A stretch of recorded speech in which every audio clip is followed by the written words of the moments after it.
കഠിനാധ്വാനത്തിലൂടെ അംഗീകാരമെന്ന് പ്രത്യേക ജൂറി പരാമർശം ലഭിച്ച കെ.ആർ. ഗോകുൽ ഇനിയും മുന്നോട്ട് പോകണമെന്നാണ് ആഗ്രഹം. അതിനായി കഠിനാധ്വാനം തുടരുമെന്നും ഗോകുൽ പറഞ്ഞു.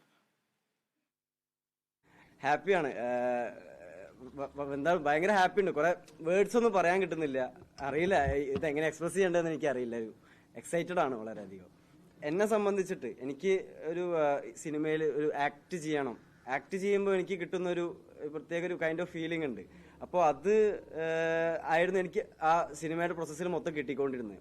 മോളിവുഡിന്റെ തന്നെ മാഗ്നം ഓപ്പസ് ആയിട്ടുള്ള ഒരു സിനിമയിൽ ഇത്ര ഒരു പിവോട്ടൽ ആയിട്ടുള്ള ഒരു ക്യാരക്ടർ ചെയ്യാൻ കിട്ടുക എന്നുള്ളത് അങ്ങനെ എല്ലാവർക്കും കിട്ടുന്ന ഒരു ഭാഗ്യമല്ല. സോ എൻ്റെ സ്വപ്നം ഈ ഇത്ര അടുത്തിങ്ങനെ നിൽക്കുമ്പോൾ ഞാൻ അതിനെ കുറച്ച് കൈ എത്തി പിടിച്ചു.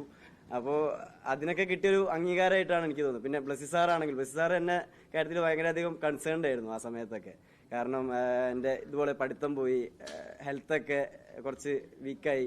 സോ എല്ലാവരും ടെൻഷൻസിനും എല്ലാ പേടികൾക്കും എല്ലാവരും ഇതിനൊരു ആശ്വാസമായിട്ട് റിലീഫായിട്ടാണ് ഇപ്പോൾ ഈ ഒരു അവാർഡ് എല്ലാവർക്കും കിട്ടിയതായിട്ട് ഞാൻ കാണുന്നത്.